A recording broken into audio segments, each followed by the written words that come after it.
All right, Betty Lou, we're live. You're completely comfortable with this environment because you've been going live for probably like 20 years. I've had to get used to this as a pseudo anchor that I have self-styled myself in the apocalypse to go ahead and try to bring wisdom to my friends and colleagues on LinkedIn. So I'm getting used to it, but I know you are already quite accustomed. Well, Matt, I've been watching your broadcast and you've grown by leaps and bounds. Like you're going to get your own show, like in notes. Next thing you know, I'm going to be watching you on TV. My own show? I mean, you're already on a major show, Shark Tank. That is fair. That's fair. No, I love, all kidding aside, I love doing this. And I think as I've been done it for the last few weeks, the common thread that has emerged, right, is bringing some life to this word manifestor, which is completely contrived, but in my mind means somebody who has incredible vision, but then cultivates the ability to implement it and execute it, right? And I think that's a rare breed. And everybody I've had on has become somebody who's transformed themselves and been a perpetual student, right? And you fit perfectly in that category. So let me do a little bit of setup. I've known Betty for a very long time. Phenomenally impressive. Has had an incredible career. Early on, she went to University of Pennsylvania. She was a print reporter in Atlanta, right, back in the day. Yep. For the Financial Times. What was the paper that you were at? Financial Times. Yep. Financial Times, very impressive. And morphed over into TV, which is a hard transition. Became an anchor at Bloomberg. Became an Asia expert, deep contacts throughout Asia and deep understanding of the Asian market. Then decided to morph yet again after becoming an author. She launched her own company called Radiate, which was all about providing education and training and mentorship. And one of the founders who had a successful exit. So after only a couple of years, sold her company Radiate. Thank you for giving me a return, by the way, because I wrote one of those checks. You were there from the start. Good eye. So just incredible journey. Then goes to become the executive vice chairman of the New York Stock Exchange, which is one of the top 10 coolest titles of anybody I know.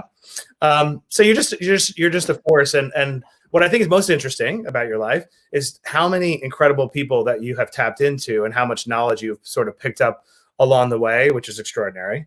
Right. And a couple of those people, just to name drop for you, Elon Musk and Warren Buffett. I don't know if Bill Gates is on your list. Is he on your list? He's on my list. Name dropper. So I may not be on their list, but they're on my list. No, I have a feeling. So let us begin at the beginning, Benny. First of all, how are you doing, and what are you doing during this time? You know, what are you learning? What are you feeling? I want to spend some time just talking philosophy with you. Well, so I want to first take a pause and say thank you, Matt, for having me on your show. I've been watching it from the beginning. I know you've had Gary Vaynerchuk on and several others. So I feel really, Christina Tosi. So I feel really honored to be a part of this great group. I mean, you mentioned my network, but your network is also incredible that you've built over the years. And, you know, your network is really, it's really like your reputation.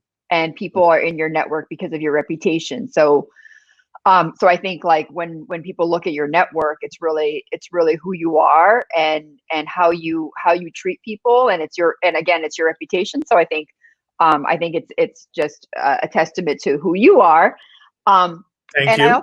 I also want to say that I have been on video chats with so many of my colleagues, many of them like men, and they always talk about how they're running out of golf shirts. Their video cams. So I'm wearing my golf shirt today, even though I don't golf. But anyway, so. Well, you want to hear how pathetic? I'm even more pathetic. I have to order casual clothes for the purpose of going on live on LinkedIn. I'm acknowledging it. I don't have a ton, and I'm not ashamed to admit it. You know, the range of Banana Republic and J. Crew, like, you know. So if anybody wants to teach me how to dress for live, I'm all ears. whatever, right? If you can't go ahead and be yourself during this time, when can you be it, right?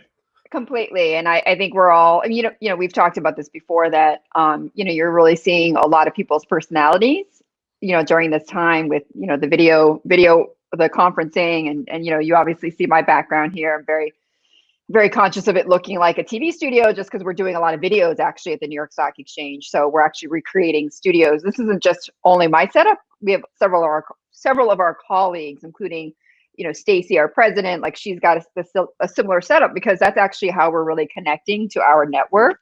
So we're talking to our CEOs, we're talking to our customers.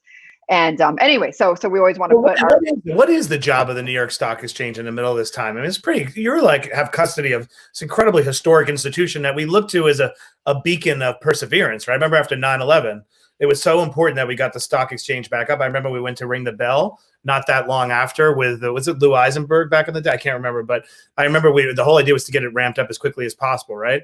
So what is the job of the stock exchange during this period? Well, we have several jobs, right? And I know a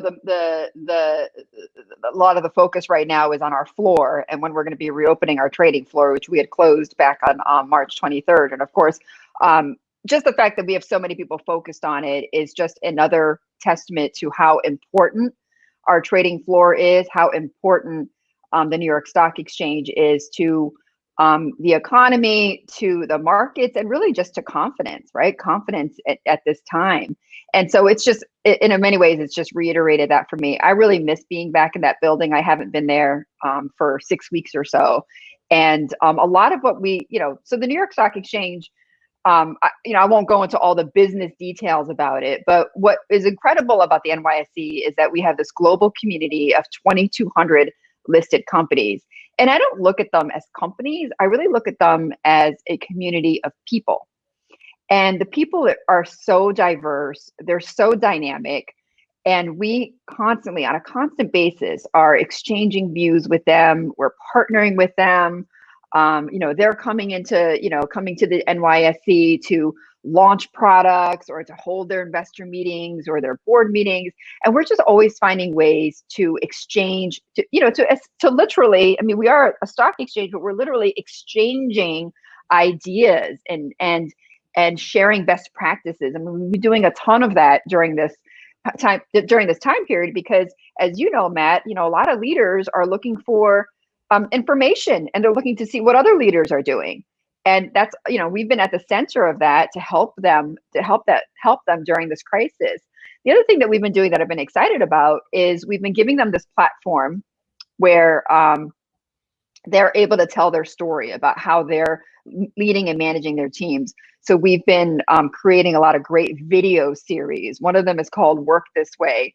And if anyone's been following my Twitter feeds, they've probably seen them on a regular basis, where we've interviewed, everybody from the Novartis CEO to Bloom Energy. And so that's been, it's been incredible to partner with them on that, to give them that visibility. Well, that's what I've been fascinated about watching even your content evolve over the course of the last 8 weeks. Like, on the one hand, you're dealing with CEOs, which I want to get to some of those insights. And then the other, you're putting in your money in 60 seconds, where you're breaking down oil futures and you're breaking down, what's the role of the Treasury. It's really interesting to watch you kind of straddle both. Are you kind of putting a kinder, gentler face on, the stock exchange too, playing that role? Is that more just something you feel personally passionate about?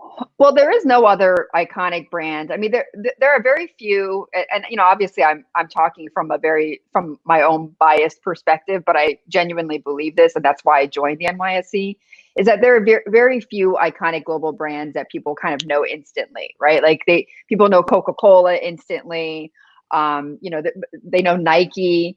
And the New York Stock Exchange is one of those names where you go anywhere in the world and people know the NYSE.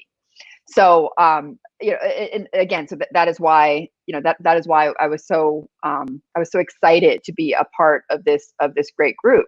So, so in that sense, that what we're also very conscious of is that not only do we have customers on the corporate level, we also, because of our brand, have a responsibility, maybe that's the word for it, but an awareness that we're also very much a consumer brand. People know the New York Stock Exchange. You can go to the dentist, everyone knows the NYSE. So that's also why we create content like that. Like you just said, it's sort of, these 60-second clips where we say, why did oil futures go negative? What is the mission of the Treasury Department? And that, helps folks understand a little bit more of the service that we provide, not just to our corporate clients, but also to our consumer, our community, our public community. Well, I love that you're doing because it reinforces the humanity that you're bringing to the institution, and again, the credibility you have is so strong. Maybe you could talk a little bit about. I know you're doing a ton of work about a really important problem in America, which is to make the corporate boardroom much more diverse than it is, gender, race, in every possible way. And you're doing some exciting things. Maybe you could just give an overview of the mandate and some of the progress you made. Yeah, very excited about it. So, I'm a former journalist, and I could tell you 10 years ago, being on television or writing articles, it'd be very hard to get anyone to pay attention to diversity at all. It would not make it on a TV news segment, and if it did, it would be buried. But nowadays, the talk about diversity, it's not just talk, but it's a lot of action. And when I first joined, I was thinking to myself, like, how do we put ourselves in a leadership position, so to speak, around the issue of diversity? And board diversity is one area where there's still a lot of work to be done, but there's also a lot of awareness among our CEOs that they need to have diverse boards. And I can't tell you a more important time than now to have diversity of thought in the boardroom. We're in a crisis point. You need as many different people around a table trying to solve problems. And so, this is an issue that's going to take off even more. So we started this council. It's the NYSE Board Advisory Council with 16 of our founding member CEOs. And these are no joke companies, right? It's Delta Airlines, Coca-Cola, P&G, Goldman Sachs. I mean, all of these folks immediately said yes to joining this council. And I'm not trying to, pat myself on the back or anything, but you can imagine these CEOs are very busy, and they're often asked to join things. But when we asked them to join this particular council, we had immediate yeses. It was not hard at all to get people on to join. And then we just announced over the last week that we've added 8 more CEOs onto the council. And the whole mission of it is to improve board diversity. But what really the action plan behind that is that these CEOs promise to tap their networks to find women and minorities, people that they feel are not known right now, to sit on a board, a public or private company board. So we've amassed this database so far of 124 candidates. And we at the New York Stock Exchange, because we know 2,200 companies that are looking for board members, we match these candidates with these companies that are looking for board members. And we've already placed someone earlier this year. It was a senior executive at Coca-Cola. We placed her on a real estate board. And we're going to host more events, and our target is to get a few more of these appointments by the end of the year. They don't come up very often, as you know, Matt. I mean, board appointments are not like, there's a slow turnover, with board appointments. But I think companies are realizing that the more diverse they need to have their boards, the quicker that turnover is going to have to be. I love that because you can write all the papers you want and all the studies about lack of diversity and all the explanations, but unless somebody does something about it and goes at the heart of the problem, which is connecting the talent with the decision makers, a lot of whom actually do have the will now. I think, to your point, the intentions are there and the well-meaning is there, but somebody needs to serve as the bridge. So what is your advice, though, to anybody in one of those groups with a minority or a woman who really wants to find a way to shine and get on one of those boards? What is the path? It's such a hard way to figure out how to go from A to B. It is so hard. You know what, Matt, what was surprising to me as I got more into this work is that so much of board appointments is about your own network. It is, I think, something like 70, I've seen even 90% of all board appointments are done through people's networks. So it is so important to put yourself out there. It is so important to network with great people, with powerful people, or people in powerful positions. And it's also, maybe even just as important as that is to state your intention and don't be shy about it. I think a lot of people try to talk around it and say, like, it'd be great if, like, there could be, there's a lot of like talking around that. And what we tell our candidates, and what I also have to learn myself sometimes, is to just say, I'd like to be on a board. I feel I'm ready to be on a board, and to say the reasons why you think you belong on a board. It's like, until you market yourself and you say that clearly, no one has the time to guess what you want, and no one's going to put the dots together about, oh, well, this person, could be great for this board. It's only when you actually tell people and state your intention that things will likely happen.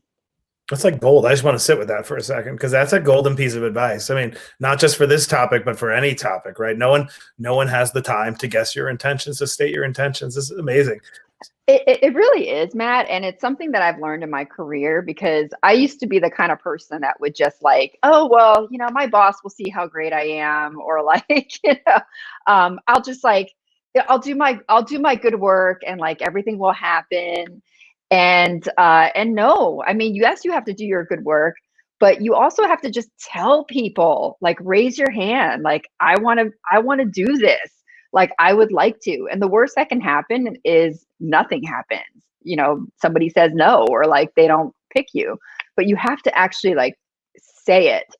And I've just learned that time and again, because I've just had too many times, I'm sure it's happened to you, like too many times where I actually did finally have the guts to say it, and maybe it didn't happen right away, but several months later, I get an email from someone saying like, hey, I remember like you said this to me, and this actually just happened. Would you be interested in that?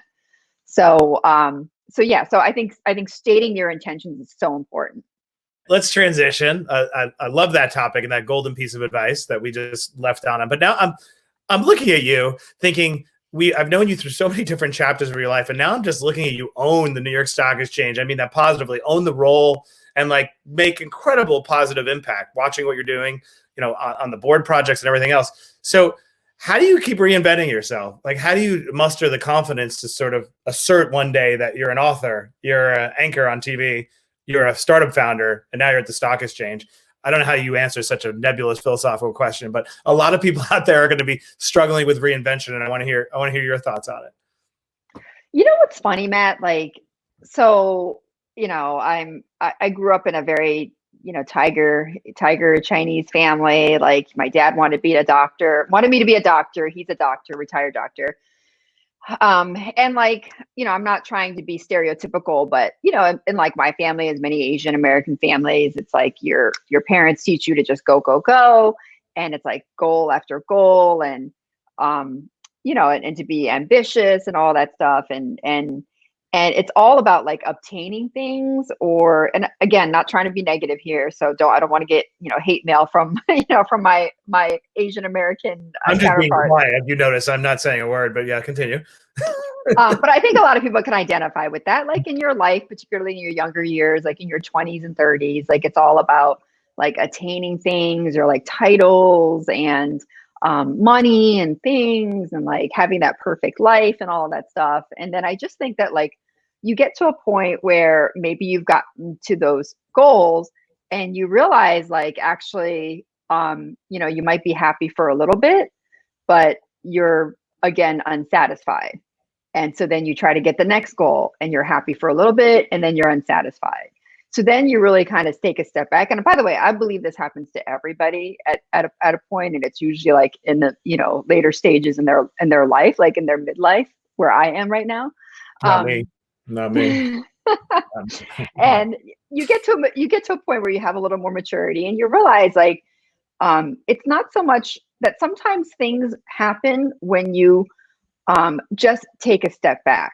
Like sometimes things happen when you don't focus so much on what do I need next? What am I going to get to next? And you just focus on, how do I be the best person that I am now?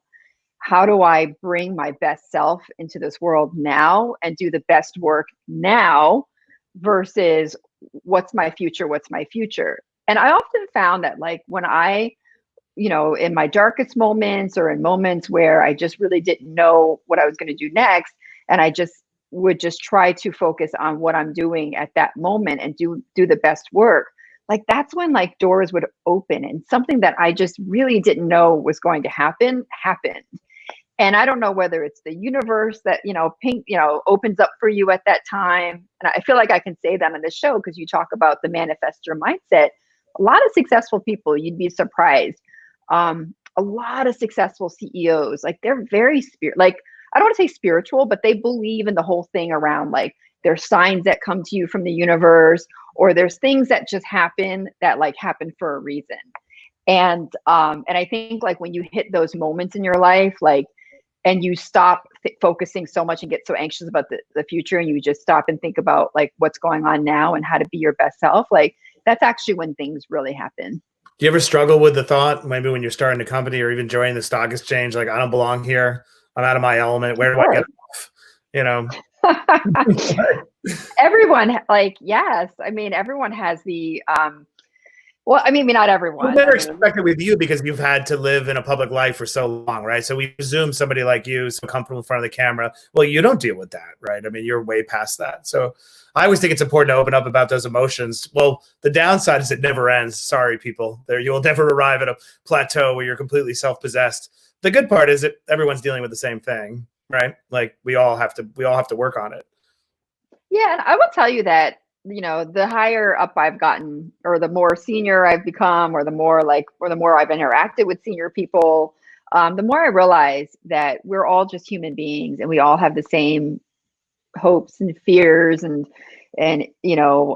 confidence, but insecurity, and like we're all the same. I think, and so it all looks different. Like it's all, what you see is so different from what actually is going on in people's minds. And some people are able to cover it better than others. And, but I think every CEO I've talked to, or not every, but like, let's say most CEOs I've talked to, most people I've talked to, if I've even talked about this, all admit they've got, the impostor syndrome. They often, there's moments where they feel like they don't, they don't know, they don't know, what to do, or they're not feeling confident. And, and usually that happens not because they don't have the right skills, or not because they're not smart, or they're not whatever. It's just that they're doing something new, like they're doing something different.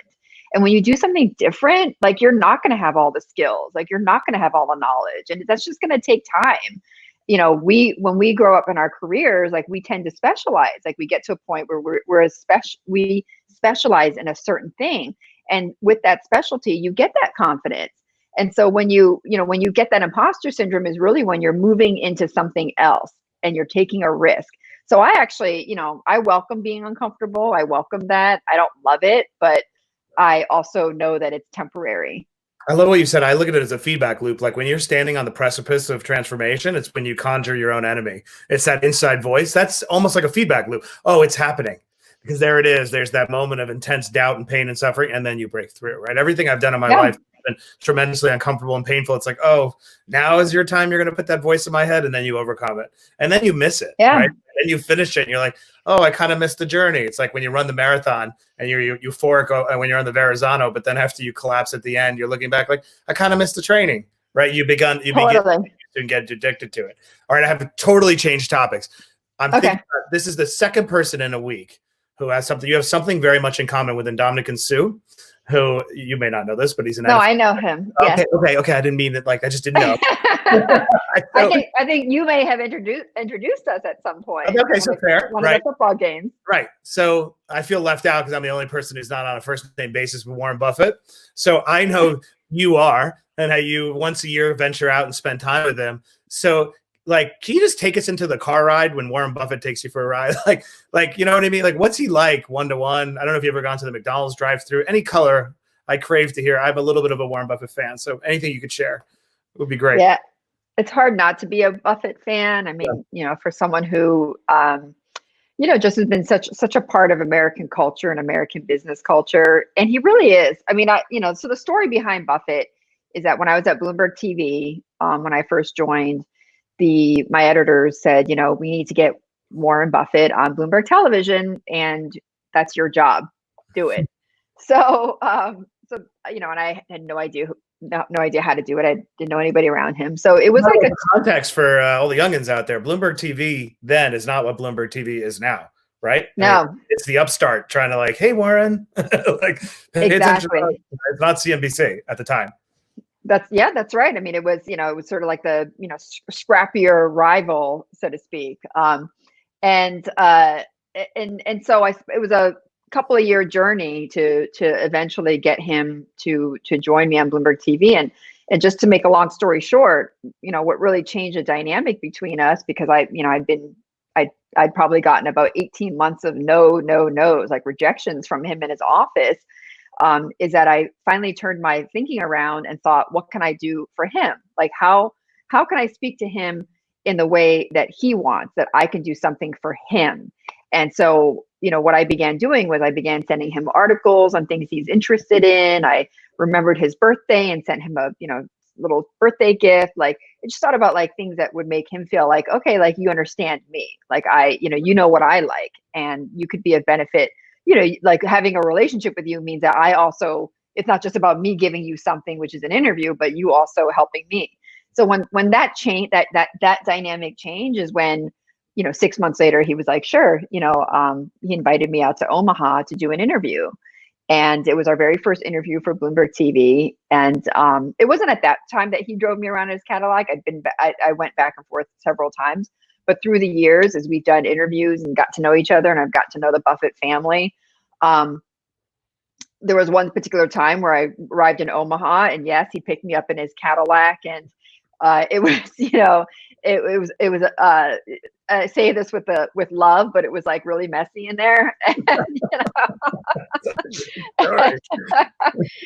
he drove me back to the office, and like we hung out in his office, which was, I don't know what it looks like now. This is many years ago, but there's like papers piled up everywhere and annual reports. I mean, he really is everything that you think he is. Like, he really is that. He's humble, very down to earth, and loves reading, loves information. And, he showed me his calendar, which was like nearly empty. He just takes a lot of time. And I think here's a guy, who's like very present. Like, he just takes a lot of time to just read and to be there in the moment, to do the work, meaning like to do what he loves doing with enthusiasm and enjoyment at that moment. And he was like very proud of the fact that he's not booked up. Like, his calendar was practically free day to day. So, I love that point. I love that point. Like, I say that too. Like, the people don't realize that we don't suffer from lack of information. Everything has already been reported upon somewhere in the universe, right? Like, the information, we suffer from a lack of implementation, and your calendar can get in the way, right? We play defense all day long. Other people set their priorities. Sometimes I hate email because, like, the next thing you know, that's like the illusion of progress, is I answered 500 emails, but I didn't achieve anything. And then you see somebody like Warren Buffett, all the way at the top of the universe, who's been able to be right so often. And what's he doing? He's keeping his calendar empty so he can read all day long. He reads 8 hours a day, right?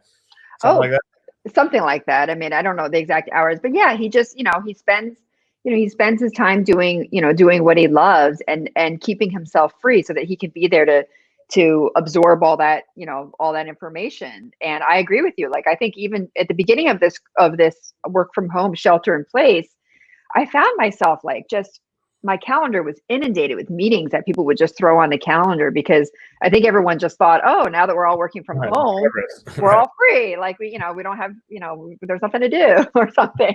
And then I realized, like, I had to, really clear my calendar out and actually, put in time where I could go for a walk, or time where I could do reading myself, and not get booked up. Because I think, as you say, like, we tend to slip into this fallacy that if our calendars are booked up, or we have a ton of emails in our inbox, like, we're being productive, and we're really, really not.